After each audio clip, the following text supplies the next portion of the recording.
ऐकून घ्या, ते उद्या जरी बोलले तरी सोडणार हो, आणि ते आता 1 घंट्याने बोलले तरी नाही सोडणार. आणि त्यांची ज्यांनी तयारी असणार खेटायची त्यांनी खेटायची तयारी मग आपली का.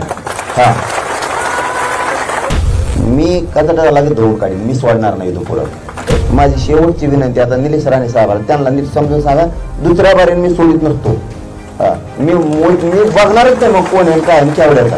त्यांचं वय आहे, मी त्यांचा आदर करतोय, मोठ्या किमतीचा माणूस आहे. आपल्यासारख्या लेकरांच्या तोंडातून शब्द देऊन त्यांना डाग लावलो. मग भावना समजत असले समजून घ्या, नसता मी पुरा पाणवतारा करीत असतो, एक तो सोडीतच नसतो. तुम्ही तर मग लय मराठा म्हणून आरक्षण पाहिजे म्हणता मला स्वतःला, तर मग आम्ही तर मराठ्यांच्याच बाजून बोललो. तुम्हाला तर स्वाभिमान पाहिजे होता आमच्या बाजूने बोलायचं. तुम्ही एकटेच काय तिरसिंगराव लागून गेले काय मग. इथून पुढे धुवून काढेन, नारायण राणेंच्या त्या टीकेला मनोज जरांगेंचं उत्तर. निलेश राणेंना म्हणाले, तुमच्या वडिलांना समजावून सांगा.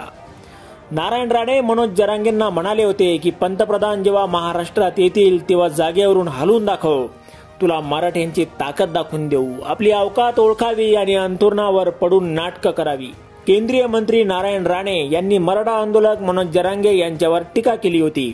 तसेच त्यांना खऱ्या मराठ्यांची ताकद दाखवून देऊ असा इशाराही दिला होता. राणे यांच्या टीकेला मनोज जरांगे पाटील यांनी उत्तर दिलं आहे. जरांगे पाटील म्हणाले, मी राणेंच्या वयाचा आदर करतो, मी त्यांना आजवर कधी काही बोललो नाही, परंतु ते जर असं काही बरळत असतील तर मी पुढच्या वेळी त्यांना सोडणार नाही.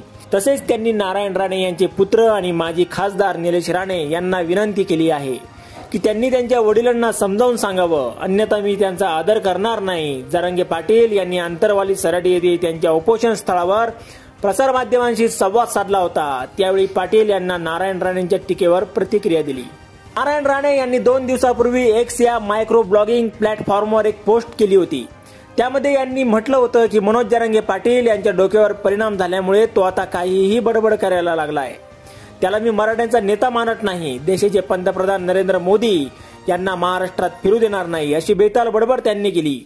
त्याने आता मर्यादा ओलांडली आहे. पंतप्रधान जेव्हा महाराष्ट्रात येतील त्यावेळी जागेवरून हलून दाखव, तुला असली मराठ्यांची ताकद दाखवून दिली जाईल, आपली अवकात ओळखावी आणि अंथरुणावर पडून राहून नाटकं करावी.